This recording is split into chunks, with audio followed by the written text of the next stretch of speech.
بسم اللہ الرحمن الرحیم۔ محترم ناظرین السلام علیکم۔ رجب اسلامی سال کا 7واں مہینہ ہے۔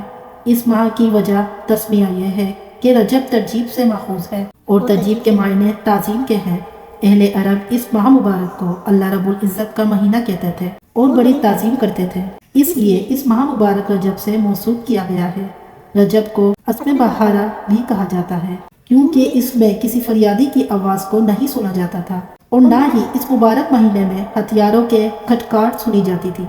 اس ماہ کی یکم تاریخ کو حضرت سیدنا نوح علیہ السلام کشتی پر سوار ہوئے اور ماہ مبارک کی 27ویں رات کو حضور صلی اللہ علیہ وسلم نے معراج شریف کی، جس میں آسمانی سیر اور جنت اور دوزخ کا ملاقاتہ کرنا اور دیدار الہی سے مشرف ہونا تھا۔ اور اسی ماہ کی 28 تاریخ کو سید الکونین حضور صلی اللہ علیہ وسلم کو مبعوث فرمایا گیا۔ اس ماہ مبارک کو اسبی کہا جاتا ہے کیونکہ اس ماہ مبارک میں اللہ رب العزت اپنے بندوں پر رحمت اور مغفرت انڈیلتا ہے۔ اس میں عبادتیں مقبول اور دعائیں مستجاب ہوتی ہیں۔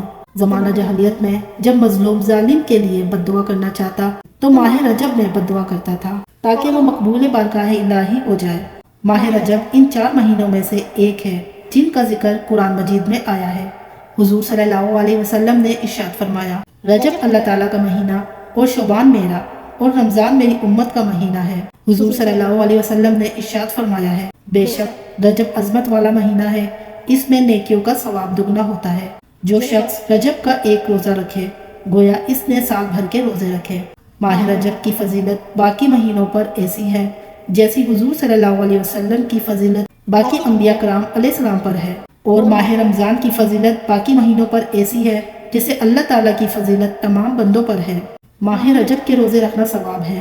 حضور صلی اللہ علیہ وسلم نے ارشاد فرمایا، رجب ایک عظیم شان مہینہ ہے، اس میں اللہ رب العزت نیکیوں کو دگنا کر دیتا ہے۔ جو آدمی رجب کے ایک دن کا روزہ رکھتا ہے گویا اس نے سال بھر کے روزے رکھے، اور جو کوئی رجب کے 7 دن کے روزے رکھے اس پر دوزخ کے 7 دروازے بند کر دیے جاتے ہیں، اور جو کوئی اس کے 8 دن کے روزے رکھے تو اس کے لیے جنت کے 8 دروازے کھول دیے جاتے ہیں، اور جو آدمی رجب کے 10 روزے رکھے تو اللہ رب العزت سے جس چیز کا سوال کرے گا وہ اسے دے گا، اور جو کوئی رجب کے 15 روزے رکھے تو آسمان سے ایک منادی ندا کرے گا، تیرے گزشتہ گناہ معاف ہو گئے ہیں اور اب نئے سرے سے عمل شروع کر۔ اور جو زیادہ روزے رکھے گا اسے رب العزت بہت زیادہ دے گا۔ ابن عباس رضی اللہ تعالیٰ عنہ سے روایت ہے، حضور اکرم صلی اللہ علیہ وسلم نے ارشاد فرمایا، رجب اللہ رب العزت کا مہینہ ہے، شعبان میرا مہینہ ہے اور رمضان میری امت کا مہینہ ہے۔ حضرت موسیٰ بن عمران رضی اللہ تعالیٰ عنہ فرماتے ہیں، میں نے حضرت انس بن مالک رضی اللہ تعالیٰ عنہ سے سنا، آپ نے فرمایا، جنت میں ایک نہر ہے جسے رجب کہتے ہیں، اس کا پانی دودھ سے زیادہ سفید، شہد سے زیادہ میٹھا ہے۔ جو شخص رجب کے مہینے میں ایک روزہ رکھے اللہ رب العزت اسے اس نہر سے پانی پلائے گا۔ حضرت ذوالنون مصری فرماتے ہیں، رجب آفات کے ترک، شعبان عبادت کے استعمال اور رمضان کرامات کے انتظار کا مہینہ ہے۔ بس جس نے آفات کو ترک نہ کیا، عبادت سے تعلق نہ جوڑا اور عبادت کا انتظار نہ کیا، وہ اہل باطل سے ہے۔ آپ نے مزید فرمایا، رجب کھیتی کا مہینہ ہے، شعبان پانی دینے کا مہینہ ہے اور رمضان کھیتی کاٹنے کا مہینہ ہے، اور وہ شخص جو بوتا ہے وہ کاٹتا ہے اور اپنے عمل کا بدلہ پاتا ہے۔